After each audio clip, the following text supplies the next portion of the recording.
Javier Milei es economista, se autodefine, o mejor dicho, lo definen como el demoledor de keynesianos. Bienvenido a Conversaciones. ¿Qué tal, José? Un placer. ¿Por qué demoles keynesianos?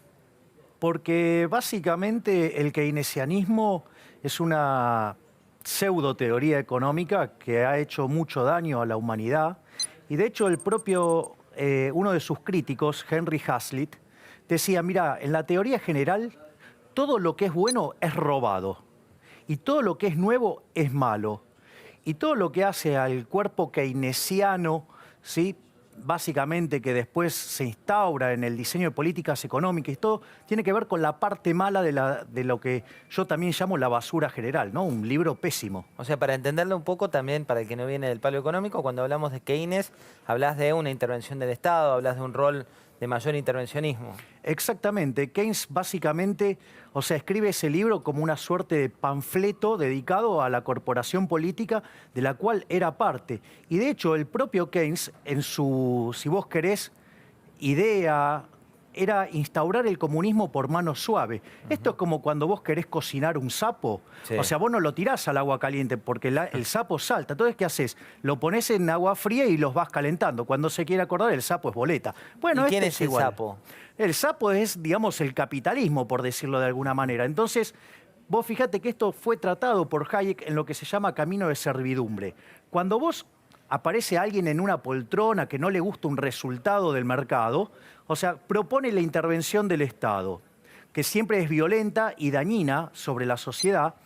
Y el tema es que claramente lo que surge es que después aparece el fallo del Estado. Entonces eso demanda más intervención. Esto pasó en la Alemania nazi y cuando vos te querés acordar, es tan grande el tamaño del Estado que termina yéndose en una solución totalitaria. De hecho, no debe llamar la atención que Keynes apoyara a Mussolini, que apoyara a Keynes y que además cuando volvió de Rusia escribió unos ensayos que prácticamente festejaba plenamente lo hecho en la revolución, sino que lo único que cuestionaba, ¿sí?, era la violencia con la que se aplicó propio de los judíos, o sea que además era antisemita. Javier, vamos a poner definiciones de acuerdo a tu firma.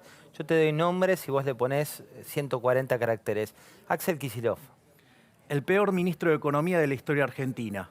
¿Por qué? Es el único que logró, teniendo los mejores términos de intercambio de la historia y con tasas de interés en el piso, que la economía argentina, el PBI per cápita cayera. Verdaderamente es un milagro del mal. Alfonso Pratgay.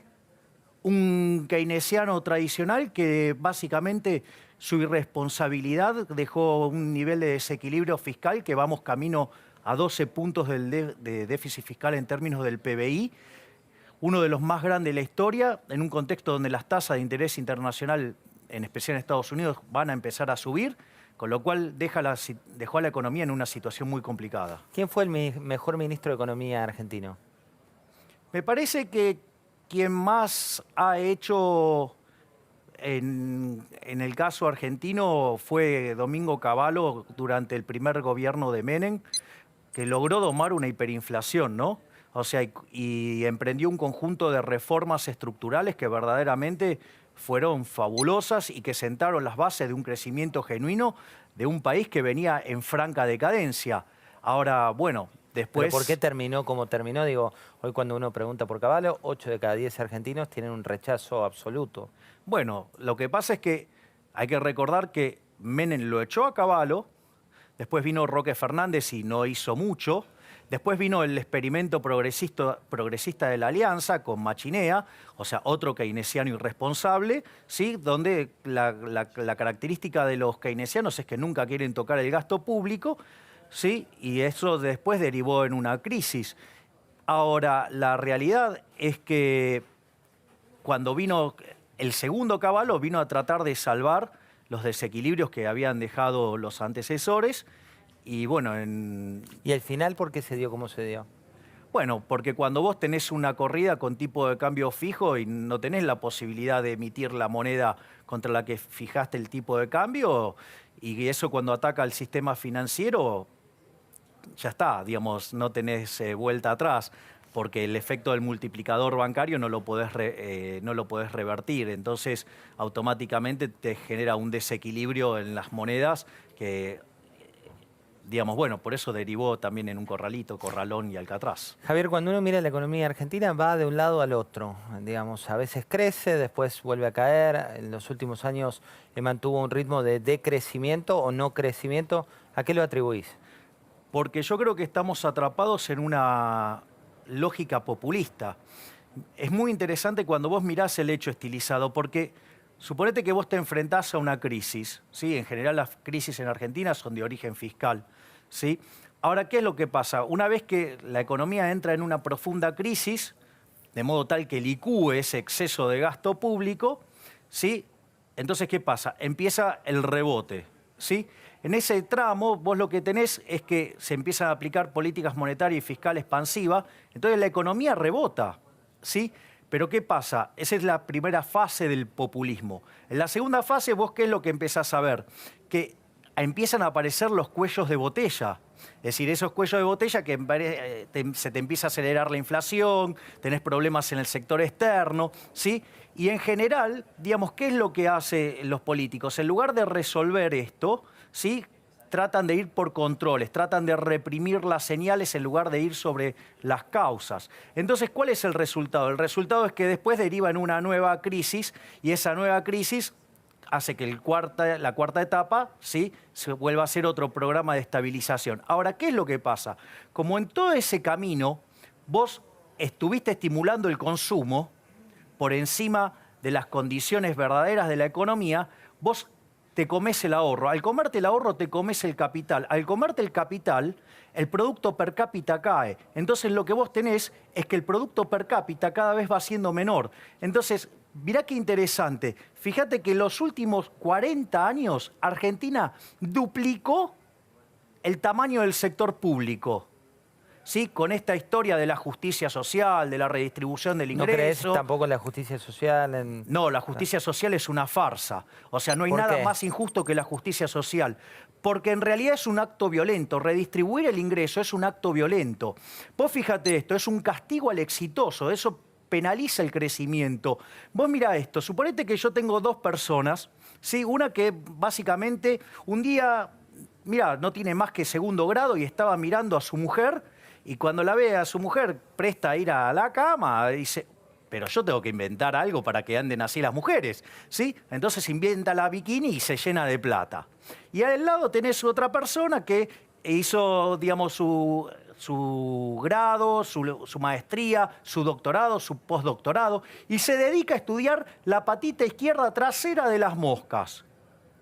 Evidentemente, el mercado, ¿qué es lo que hace? El mercado premia a quien satisface mejor las necesidades de su prójimo, ¿sí? En un contexto, además, que se relaciona con la escasez. Cuanto vos más exitoso sos en satisfacer los deseos de tu prójimo, el mercado te premia y te llena de plata, ¿sí? Entonces, fíjate esto, vos te encontrás con que el que inventó la bikini lleno de plata y el otro que se mató estudiando, digamos, en una situación pobre, por decirlo de alguna manera. Entonces, supongamos que el hombre de las bikinis tiene dos autos y este tiene ninguno. Entonces se siente profundamente resentido porque mirá todo lo que estudió y no tiene auto. Y el otro tiene dos autos. Entonces, ¿qué forma puede lograr para hacerse de un auto? Bueno, la primera es buscar algo que satisfaga al mercado y de esa manera conseguir tener un auto. Sin embargo, hay otros mecanismos que difiere de ese. Uno es ir y robarle un auto. Pero claro, eso es muy feo. Entonces, ¿qué hace? Va y llama al matón del barrio. ¿Para qué? Para que lo intimide al hombre que inventó los bikinis para que le dé un auto a él. ¿Sí? Entonces se siente tranquilo. La famosa redistribución del ingreso, la redistribución de la riqueza, es decir, un acto violento. Es un acto violento donde castiga al exitoso y premia al envidioso. Y cuando una economía entra en eso, que es básicamente la idea de la justicia social y del populismo, te hundís. Y eso es lo que pasó en la economía argentina. Vos tenés que se duplicó el tamaño del sector público en el PBI y el número de pobres se multiplicó por 6. Entonces, ¿qué es lo que pasa? Cuando vos castigás al exitoso, se castiga el proceso de acumulación de capital. ¿Y sabés a quién termina perjudicando más? a los más vulnerables, porque esos son los que no tienen capital y que necesitan del capital para ser más productivos y tener mejores salarios. Entonces, la redistribución del ingreso lo único que hace es castigar a los más vulnerables. Javier, ¿qué economía tuvo éxito llevando adelante lo que vos planteás? Mirá, el mejor ejemplo lo tenés en Argentina. Argentina, en la década del 80, en el siglo XIX, implementó las ideas de Alberdi y las puso a cabo. Y después de 32 años, en 1912, Argentina era el país con el quinto PBI per cápita más alto del mundo. Entonces, digo, no es que no funcionó, ni siquiera necesito ir a buscarte un país en otro lado. O sea, ¿por qué? Porque funcionó en Argentina. Eso nos hizo un país rico. Y sin embargo, o sea, vivimos de espaldas a ese modelo de país que está plasmado en la Constitución de 1853 en las ideas de Alberdi. ¿Qué opinas de Donald Trump? Mira, yo me parece que la cuestión de Donald Trump tenés que mirarlo desde... yo no me como, digamos, todo lo que me venden los medios, porque los medios son fuertemente opositores y detestan a algo que no sea lo que a ellos les gusta. Vos fijate lo que están haciendo los artistas. Vos sabés que hay un libro de Mises que se llama La mentalidad anticapitalista. Léelo, porque todo lo que están haciendo los artistas en Estados Unidos es de manual. Es decir... ¿Y lo que hace Trump de qué es? Mira, yo diría, con lo de Trump hay que tener mucha mesura. Primero, vos sabés que cuando fue Reagan presidente, su jefe de asesores fue Milton Friedman. Milton Friedman, junto a su mujer, Rose Director, o también conocida como Rose Friedman, escribieron un libro que se llama La tiranía del status quo. Y en el último capítulo dice, mira, está el triángulo de hierro del status quo, que es muy difícil que pase algo después de los 180 días, porque te dice, mira, se compone de 3 partes. Una son los políticos cazadores de votos, la burocracia y los beneficiarios de los programas públicos. Entonces lo que dice es, mira, Reagan era una persona que tenía las ideas correctas, que tenía la intención de llevarlas a cabo y las puso en marcha. Y a los 180 días el triángulo del status quo lo devoró todo. En el caso, digamos, de Trump, hay algunas complicaciones adicionales, porque si bien es cierto que las 2 cámaras son son mayoría republicana, también es cierto que los republicanos estuvieron en contra de Trump. Entonces, yo digo, el poder de acción que va a tener Trump es muy limitado. ¿Y sabes lo que va a quedar?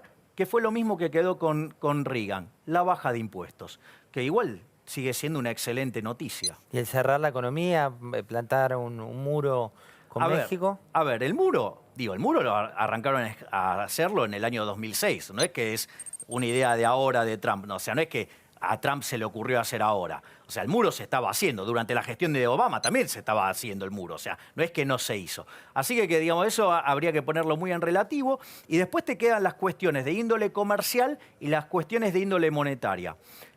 El tema con China, sí, el tema con China es una cuestión de índole monetaria. Cuando vos tenés un tipo de cambio flexible, tu política fiscal no es efectiva y tu política monetaria lo es, ¿sí? Entonces vos manejás la política monetaria. Ahora, ¿qué es lo que pasa? Cuando China empieza a tener tipo de cambio fijo y empieza a crecer y tomar un rol muy importante en la economía, que tenga tipo de cambio fijo hace que vos dejes sin política económica al país más importante del planeta. Entonces, ¿eso en dónde se vio reflejado? Vos, si siguieras por ejemplo, lo que son las discusiones del G20 y el tema del desequilibrio global, es China ahorrando un montón y Estados Unidos desahorrando. Ahora, esa situación de desequilibrio global, que digamos, frente a la posibilidad de no arbitraje en la moneda china, derivó en que te compraras euros y eso apreció tanto el euro y te generó una crisis en los países europeos que tenían desequilibrio de cuenta corriente. Sí, digamos que Estados Unidos no pudiera notar que tenía la política monetaria muy expansiva y derivó en la crisis subprime. Entonces, básicamente, cuando vos mirás a Trump le dice, porque va contra China, le dice, porque es un manipulador de la moneda. O sea, no... Entonces dice, si vos... Así es que lo hace explícito. Claro, exactamente. Y lo que le dice es, mirá, si vos no vas a un régimen de flotación, porque si vas a ser un país grande y querés jugar con las reglas del país grande, tenés que ir a un sistema de flotación. Si vos vas a tener este esquema cambiario, yo te voy a poner aranceles. Con lo cual, digo, me parece que tiene que ver con eso. Y después está la cuestión comercial. La cuestión comercial, suponete lo siguiente, José. Yo, digamos, me quiero importar una computadora. Si me la traigo de Estados Unidos me cuesta $1000, por un ejemplo. Ahora, sucede que como estoy adentro del Mercosur, ¿sí? Tengo que terminar importando una computadora brasilera de peor calidad a $1500. Eso es un desvío de comercio.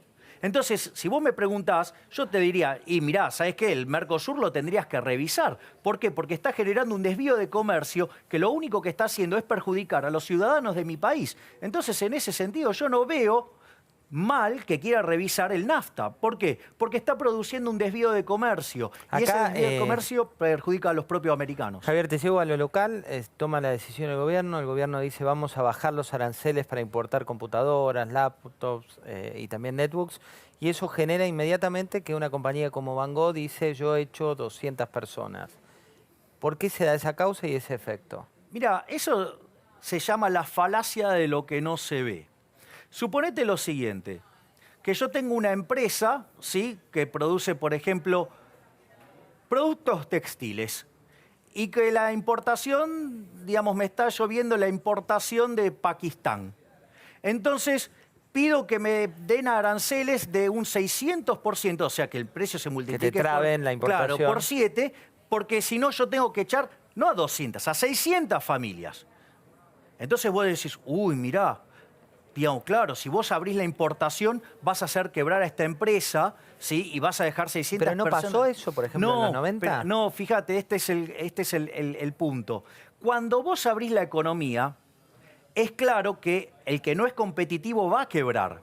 Pero también lo que vos vas a ver es que en ese sector se destruyeron 600 puestos de trabajo. Lo que vos tenés que mirar es esto, que esa persona que tiene que gastar en ese bien textil, ¿sí?, en lugar de gastar 700 ahora, va a gastar 100. Y le quedan 600 para gastar en otros sectores de la economía, con lo cual va a estar creando empleo en otros sectores de la economía. Entonces vos vas a tener una ganancia de bienestar por varias cosas. Por un lado, porque vos vas a estar aplicando los recursos a sectores que son más productivos y por ende los salarios reales van a ser más altos. ¿Por qué? Porque te van a pagar más salario por ser más productivo y porque además vas a estar comprando bienes a precios más bajos, con lo cual vos ahí tenés una ganancia de bienestar. Y no se termina solo ahí. Como vos además tenés recursos para gastar en más bienes, el aumento en la diversidad de los bienes de consumo también deriva en un aumento de bienestar. No por nada, aquellos países que son abiertos son 9 veces más ricos que los que son cerrados.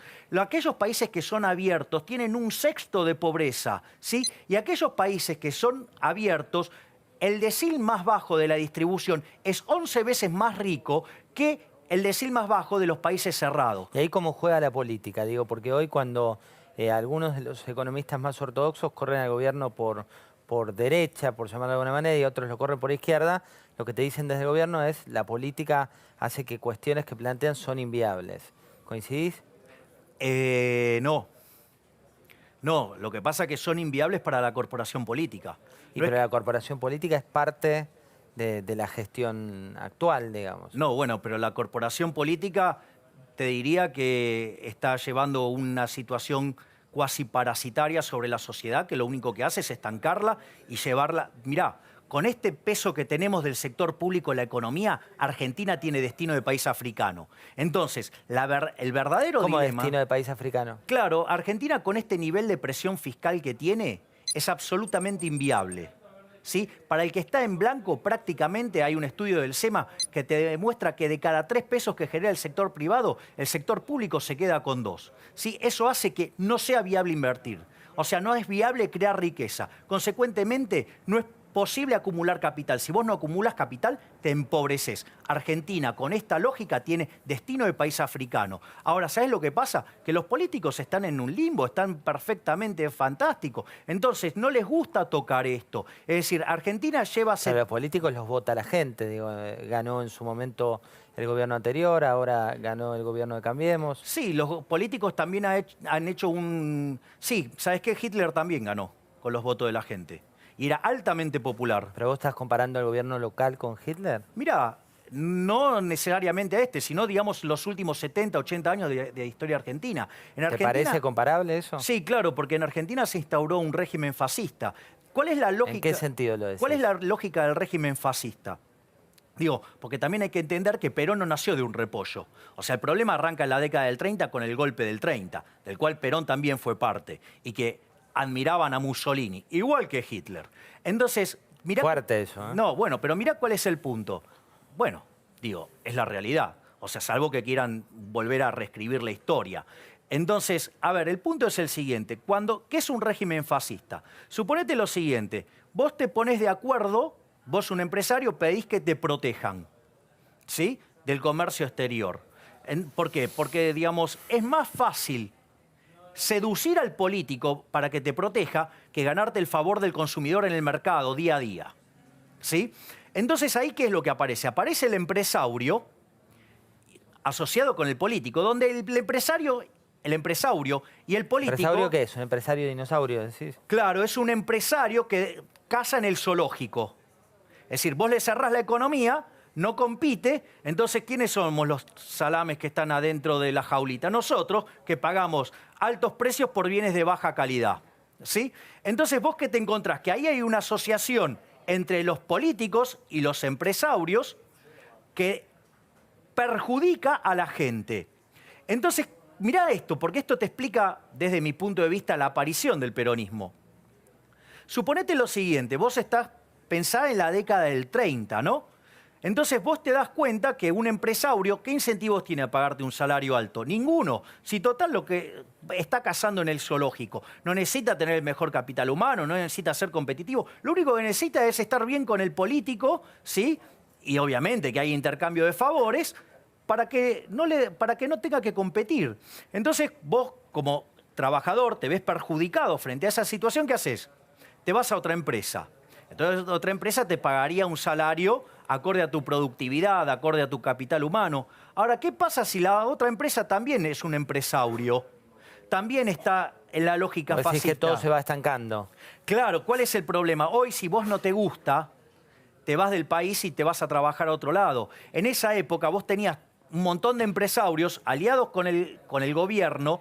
¿Y cuál era la consecuencia? Que la gente no tenía forma de escaparse. Pensá que quizás se había pasado 3, 4 meses en un barco hasta llegar acá, en un mundo que, digamos, estaba sumamente convulsionado, al borde de una guerra. Entonces, ¿qué pasa? Vos quedaste atrapado. Al quedar atrapado, la alianza entre políticos y empresarios perjudicaba a la gente. Y eso Perón lo vio con claridad. Y dijo, bueno, vamos a darle cosas a la gente. Y ahí nació el peronismo. Javier, te traigo al hoy. ¿Qué hizo bien Mauricio Macri? Lo único que hizo bien fue ponerlo a Sturzenegger en el Banco Central. ¿Qué hizo bien Cristina Fernández de Kirchner? Nada. ¿Qué hizo bien Néstor Kirchner? Nada. ¿Por qué crees que, digamos, lo único que hizo bien el presidente Macri es poner en el central a Sturzenegger? Porque básicamente evitó una hiperinflación. Sturzenegger, cuando asume el cargo como presidente del Banco Central, tiene en sus manos que resolver 3 problemas.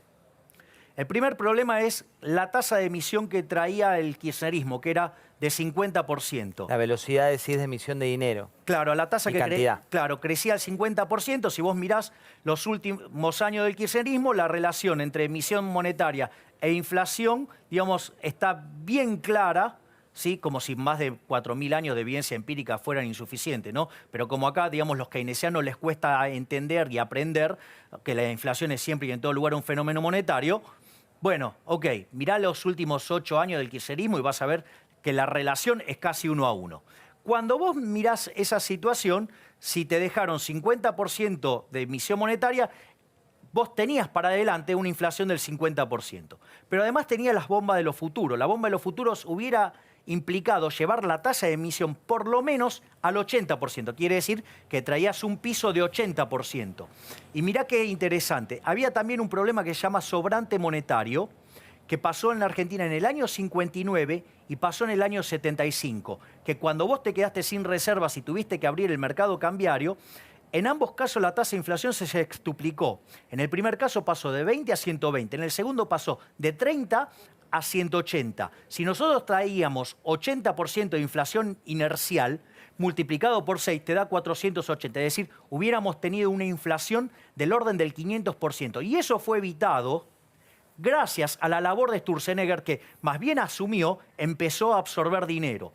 Eso le permitió que la inflación promedio mensual del primer semestre fuera del 4%, es decir, 60 anualizado. En la segunda parte del año fue 1,5 mensual, con lo cual anualizado te da 20. En el mes de diciembre terminó con 1,2%, que anualizado te da 15. Y si vos tomás que hay estacionalidad en diciembre, la inflación hubiera sido del 1%, quiere decir 13% anual. Javier, hay un libro que escribiste junto a Diego Giacomini, Maquinita, Infleta y Devaluta, así se llama, Ensayos de Economía Monetaria para el caso argentino. Concretamente, ¿crees que puede venir una devaluación?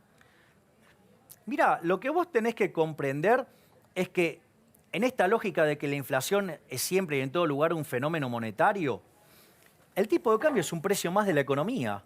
Digo, ¿qué diferencia tiene respecto a la copa que estás usando, a los zapatos que tenemos, o al tomate o a la verdura que se te ocurra mirar? Si vos emitís, lo que va a pasar es que el dinero, ¿sí?, pierde valor, pierde poder adquisitivo, ¿sí? ¿Por qué? Porque cuando vos emitís por encima de la demanda, pierde poder adquisitivo. Es decir, si vos aumentaras la oferta de bananas y nadie quiere comer banana, el precio de la banana, ¿qué va a pasar? Va a caer, o sea, pierde poder adquisitivo. Con el dinero pasa lo mismo. ¿Y esto qué quiere decir? Que todos los bienes, el precio de todos los bienes expresados en dinero suben. Y el tipo de cambio, o sea, el dólar, es un precio más. Entonces, en tanto y en cuanto vos no tengas ordenada la política monetaria, vas a tener presiones sobre el tipo de cambio. En tanto y en cuanto tengas una política monetaria ordenada, el tipo de cambio se ajustará a las condiciones de oferta y demanda acorde a lo que esté pasando en la economía local y lo que esté pasando en el mundo. Gracias, Javier. Gracias a vos. Javier Milei, lo viste, no es tibio en sus definiciones, también lo define como el hombre, el defensor a ultranza de Adam Smith, uno de los protagonistas del liberalismo de la historia global. Gracias, Javier. Gracias, José.